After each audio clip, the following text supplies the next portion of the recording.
Pernah kepikiran nggak sih, apa hubungannya keyakinan kita sama pohon yang kita tanam? Atau sama kebersihan sungai di dekat rumah kita? Nah, hari ini kita bakal bahas koneksi yang kuat banget dan kadang mengejutkan antara iman dan aksi lingkungan dalam sebuah bidang yang namanya ekoteologi. Oke, kita mulai dulu dari sebuah teka-teki yang menarik banget. Sebuah paradoks yang terjadi di negara kita sendiri, Indonesia. Pertanyaannya sebenarnya simpel tapi dalam banget. Gimana ceritanya sebuah bangsa yang dikenal sangat taat beragama justru di saat yang sama menghadapi masalah lingkungan yang begitu serius? Kok bisa dua hal ini terjadi barengan? Coba kita lihat angkanya ya. Berbagai survei nunjukin kalau lebih dari 95% orang Indonesia menganggap agama itu penting banget dalam hidup mereka. Ini bukan cuma angka loh, ini artinya keyakinan spiritual itu benar-benar membentuk cara kita melihat dunia. Gak heran Indonesia jadi salah satu bangsa paling religius di planet ini. Tapi di sisi lain, kontrasnya tajam banget. Tingkat religiositas yang tinggi ini ternyata berjalan beriringan sama data deforestasi yang mengkhawatirkan, polusi plastik di mana-mana, dan kerusakan lahan gambut. Nah, inilah paradoks besar yang akan kita coba bedah bareng-bareng. Sekarang, gimana cara ngehubungin dua dunia yang kelihatannya terpisah ini? Dunia iman dan dunia ekologi. Ternyata jawabannya ada di satu kata, ekoteologi. Jadi, apa sih sebenarnya ekoteologi itu? Gampangnya gini, namanya itu dari bahasa Yunani. Oikos artinya rumah, logos itu ilmu, dan theos itu Tuhan.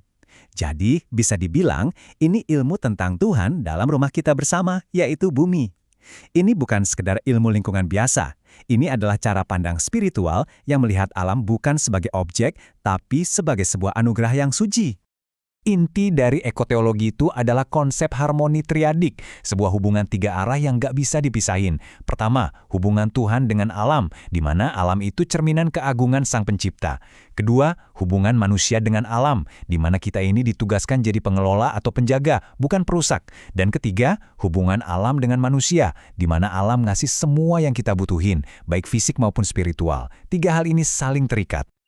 Nah, ini dia poin kuncinya. Dari sudut pandang ekoteologi, nebang hutan sembarangan atau buang sampah ke sungai itu bukan lagi cuma masalah teknis atau ekonomi. Ini udah jadi masalah moral dan spiritual. Ini adalah pelanggaran terhadap amanah dari Tuhan. Sekarang, mari kita lihat gimana cara pandang ini sebenarnya sebuah revolusi pemikiran. Pergeseran besar dari yang tadinya merasa berhak mendominasi, jadi punya tugas untuk melayani dan menjaga. Kita bisa lihat evolusi cara pandang ini dalam 3 tahap. Dulu banget, kita ada di paradigma antroposentrisme. Manusia adalah pusat segalanya, dan alam itu cuma sumber daya buat dieksploitasi. Lalu, kita bergeser ke ekosentrisme, yang mulai menghargai alam karena keseimbangannya sendiri. Nah, ekoteologi membawa kita ke level berikutnya, yaitu teosentrisme. Tuhan sebagai pusatnya, yang menjadikan alam ini ciptaan suci, dan kita bertanggung jawab penuh untuk menjaganya. Pergeseran ini nggak terjadi dalam semalam loh, ada sejarahnya. Titik baliknya itu tahun 1967 waktu sejarawan Lin White Jr. nulis artikel yang cukup kontroversial. Dia bilang, cara kita menafsirkan ajaran agama soal menguasai bumi itu justru jadi akar krisis lingkungan. Kritik ini, alih-alih ditolak, malah memicu para teolog untuk menafsirkan ulang ajaran mereka, dari menguasai jadi memelihara. Puncaknya di tahun 2015, di mana para pemimpin agama dunia, dari paus sampai para ulama, secara resmi menyerukan aksi iklim berbasis iman. Nah, yang menarik, prinsip kepedulian atau penata layanan ini ternyata bukan cuma milik satu agama. Konsep ini muncul dalam berbagai bentuk di seluruh tradisi keyakinan dunia. Ini bukti kalau ada etika kepedulian yang universal.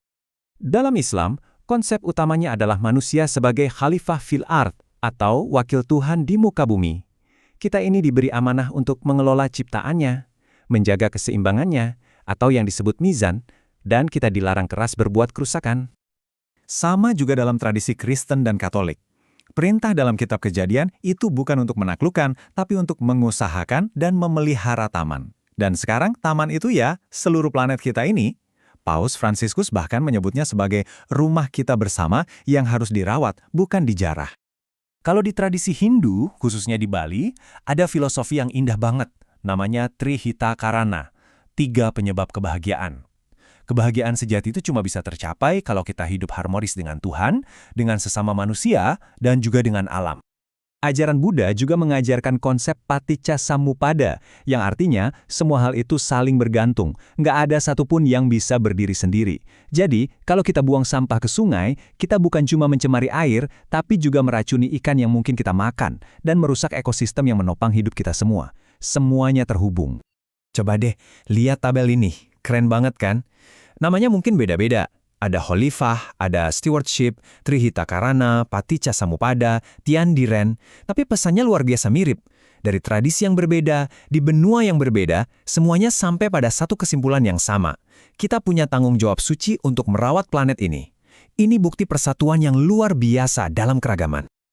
Oke, teorinya keren, konsepnya dalam. Tapi pertanyaan terbesarnya adalah, gimana caranya semua keyakinan ini bisa berubah dari sekadar doa di dalam hati menjadi aksi nyata di dunia modern? Nah, disinilah ekoteologi jadi penting banget. Ia seolah-olah memberikan jiwa pada program-program global seperti SDGs atau Tujuan Pembangunan Berkelanjutan. Ekoteologi mengubah target-target teknis kayak energi bersih atau air bersih dari sekedar daftar tugas menjadi sebuah panggilan moral dan spiritual yang kita rasakan secara personal. Dan ini bukan cuma wacana loh, kita udah lihat aksi nyatanya di seluruh Indonesia.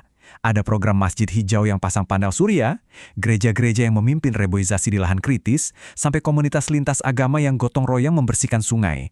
Ini adalah iman yang hidup, iman yang bergerak. Jadi kalau kita tarik benang merahnya, ekoteologi ini bukanlah ide yang benar-benar baru. Ini lebih seperti kita menemukan kembali kearifan kuno untuk menjawab tantangan zaman sekarang. Ia mengubah aksi menjaga lingkungan dari sekedar kewajiban menjadi sebuah bentuk ibadah, sebuah wujud nyata dari pengabdian kita. Kita tutup pembahasan kita kali ini dengan satu pertanyaan untuk direnungkan bersama. Ada pepatah yang bilang bahwa iman bisa memindahkan gunung. Pertanyaannya sekarang adalah, bisakah iman juga menyelamatkan gunung-gunung itu dari kerusakan?